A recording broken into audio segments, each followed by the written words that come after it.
Hey guys, and welcome to another epic showdown between myself, a rubber duck of war, bringing a pretty interesting build up against the dreaded Darth Sidious and the unlimited power of Double Forest Dragon and a bit of a flying goon squad. We're going to be meeting on the Ash Plains, and this was a highlight fight from my latest stream, which went on for like 5.5 hours or something insane, so I thought it'd be well worth a cast again. And yes, we've gone for the full Vanguard Lizardmen build, and by full Vanguard, I mean as full Vanguard as physically possible, because if you want a caster, you have to leave at least one unit behind. So this Skink Priest the Beast has kind of let us down a little bit, but I swear you can't see the deployment zone. He was reaching over the edge just about, so I'm going to claim it's good enough. He is coming in with Flock of Doom, as well as the Curse, which is such a powerful Hex ability.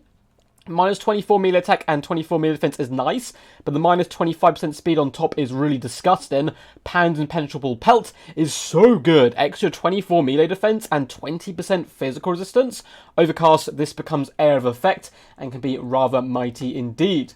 As for the rest of my forces, it is a rather small contingent, and that is because the majority of Vanguard troops from the Lizardmen are 360 shooting, and there's only a maximum number you can take on ladder. So we have triple gold Chameleon Stalkers making their way through the trees, and what a legion this is! The little red boys pushing forward here, looking for vengeance, war, and carnage. Should they do pretty good work though up against a lot of infantry, I'm hoping, with those blast attacks, and as well, fire damage is never a miss up against the forces of the Wood Elves. We do have the Hopak cohort down here on the flank, and they shall be escorting Geltblöm's Terror, the regiment of renowned feral Carnosaur who, yes, can indeed Vanguard deploy. Apart from that, he is immune to psychology with Frenzy, of course, and is a standard Carnosaur with buffed up stats due to the fact it is triple gold chevron.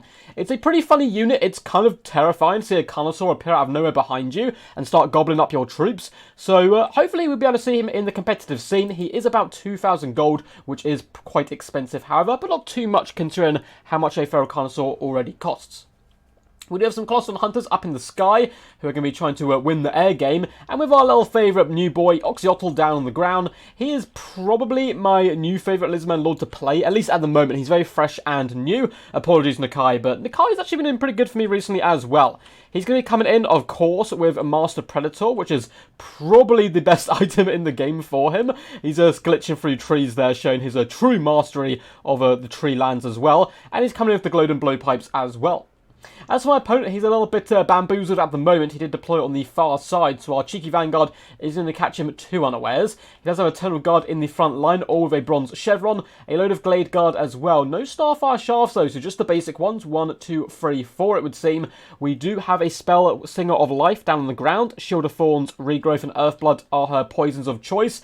And what a goon squad in the air. Double Forest Dragons. Look at these ferocious beasts. I love the fact the Glade Lord's one has different eye colours. He's got white eyes, kind of white dead eyes almost. Maybe it's because he's unfortunately submitted to the Glade Lord. Here he's coming in with the Helm of Discord. Going to be very powerful up against some of my large creatures. And we also have a Glade Captain. Going to be very good at trying to defend the troops. Also buffing everyone up with her items and abilities. Combined with the Helm of Discord is going to form a pretty disgusting goon squad. But the battle is now underway. Skink Priest has swanned out to this flank now, looking to meet up the rest of my build. Now, of course, Chameleon Stinks are, or Chameleon Stalkers, I should say. That's going to take such a long time to get used to, not calling these guys Chameleon Skinks. But the Chameleon Stalkers are currently hidden, like the Skinks can indeed do, and are pushing forward. So my opponent doesn't know these guys exist just yet. Of course, he can see the Terror, as well as the Hopak cohort and my characters. Although I think Oxyotl at the moment is hidden still. He hasn't popped Master Predator yet, just keeping up with the speed, but he will be popping that as soon as we do engage in combat. So my battle plan here is to take the Chameleon Stalkers and try to just blitz down the Eternal Guard with those blowpipes early on, the precursor weapons, try to annihilate them, and then drive through onto the Glade Guard, because I don't really think I can win the air game. I have one unit to fight it, so I need to try and leave them in deep reserve at the moment, drag these big beasties down to the ground, where then I can surround them with the Hopak, as well as the Geltblöm's Terror. We do get a really lovely Flock of Doom there, catching a ton of units. Not doing massive damage again, but yeah, still it's good work that is going to be counteracted rather nicely here with an Earthblood, healing up all those who are injured. And the Stalkers slowly creep towards the enemy battle line with the Carnosaur and Hopak. Coming around this flank, I'm looking to actually sneak up into the back line on these Glade Guard. Also staying away from the big dragons at the moment at least. Chameleon Stalkers are now starting to get revealed. So the Eternal Guard know they're here, and we're going to be coming in with those big burst damage. Hopefully, precursor weapons are now loaded up, and boom! Doing some pretty decent damage across the line. We are going to have to kite back a little bit, just to ensure we get all our volleys off. They do fire them in multiple volleys. So it says 2 ammunition, but realistically, you're going to fire in a couple of volleys for the most part. Pohopaks are starting to whip up and around this flank, but a Flock of Doom is coming in as well. Overcast this time on the Glade Guard, trying to get rid of them. And the Eternal Guard have been eviscerated in the front line, down to about half HP on almost all the units at the moment. But we have now used up all our precursor weapon shots, and the Eternal Guard will have better melee stats than our Chameleon Stalkers, though we are triple gold chevron, which should be able to help us out quite considerably. Pohopak, again, lit up right now by those Glade Guard, and I'm having to do a rather quick retreat here, pulling back with them, pulling back with the Carnosaur, as I can see the big beasties are stalking the skies. The Skink Priest, the Beast, is also going to fly away from them. He's probably not going to get caught if we just keep him out of the danger zone. Eternal Guard are starting to waver all across the line, which is fantastic news for us. As you can see, Stalkers are already starting to push in, and my opponent hasn't left too much in reserve to protect. 1 unit of Eternal Guard, perhaps relying in his air core to really seal victory. And they are trying to hunt down our precious little Carnosaur. Helm of Discord has come in, which is pretty scary. Pohopak, though, don't really have a choice. We have to stand here and fight at the moment.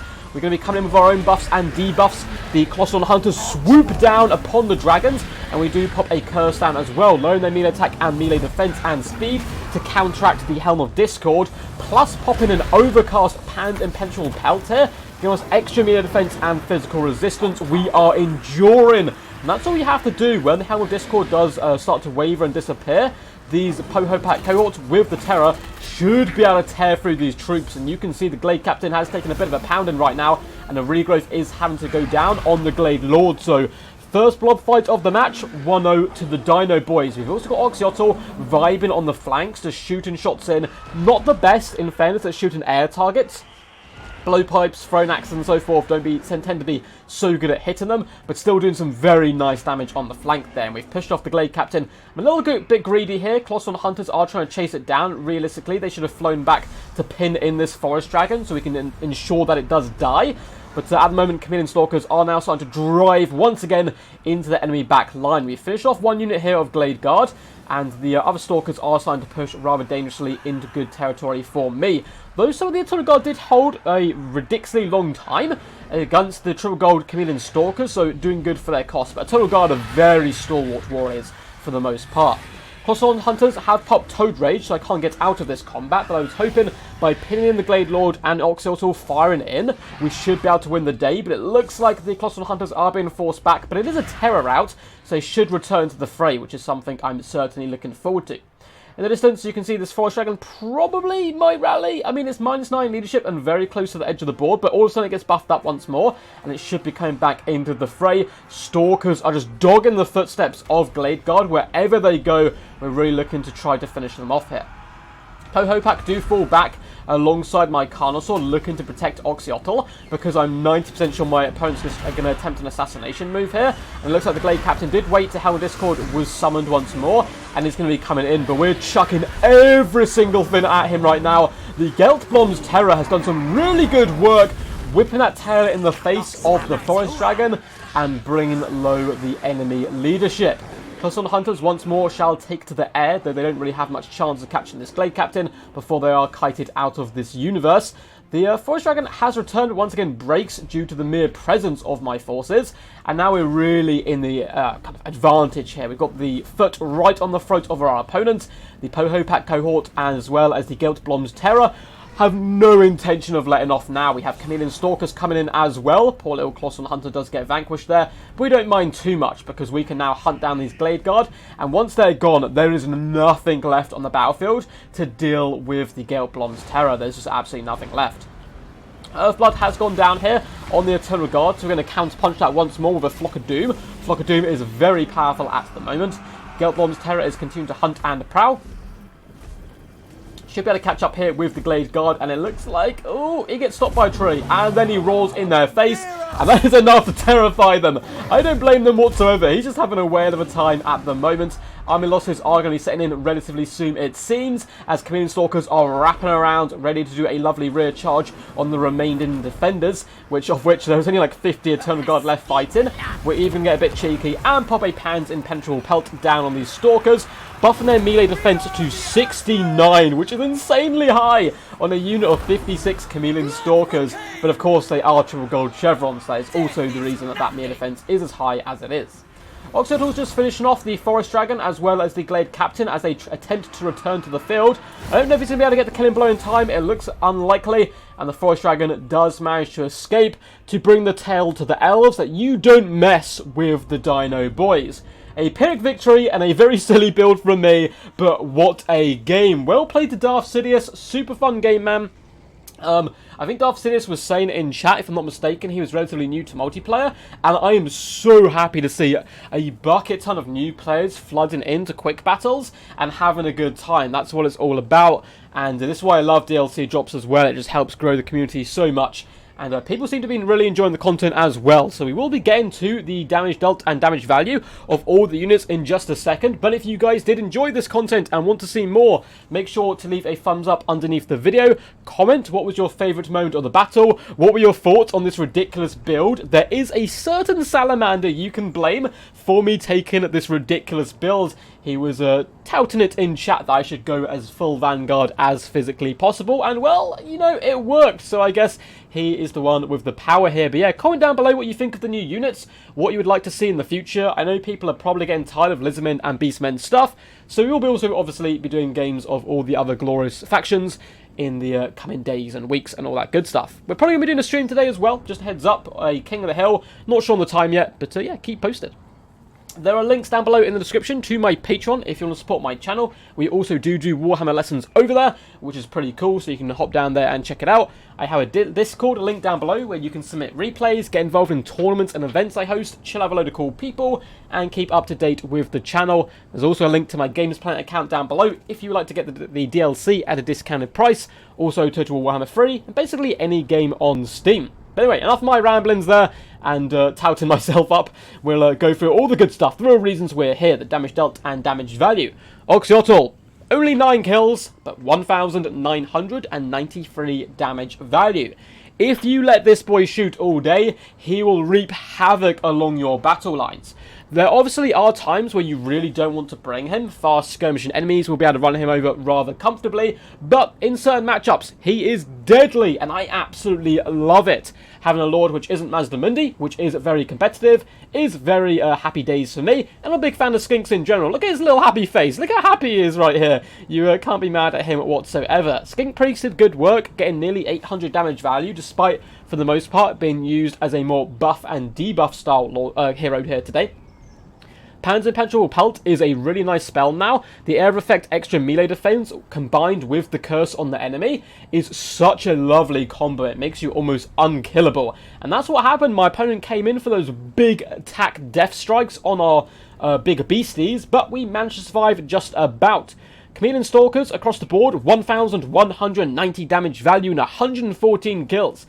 673, 650, 685, 837. So all of them paying for themselves pretty much in their base form. But these guys, of course, were much more expensive with the triple gold chevron. I think only maybe one of them actually ended up paying for itself. And maybe not even that one because of all the chevrons we added on them. But at the end of the day, damage value isn't everything, and they really did burst through the Eternal Guard quite nicely, taking away that element of the battle, so all I had to worry about was the big flies in the sky, and pushing those Glade Guard where I could. Poho packs took quite a considerable amount of damage in the early stages of the battle, trying to whip sneakily around that flank, but still came off with 1,063 damage value, assisting the Carnosaur in the big fights.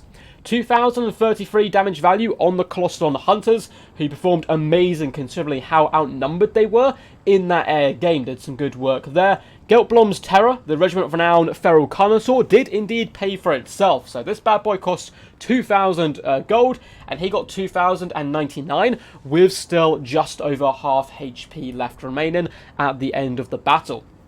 I think he's a going to be relatively well seen, not super much.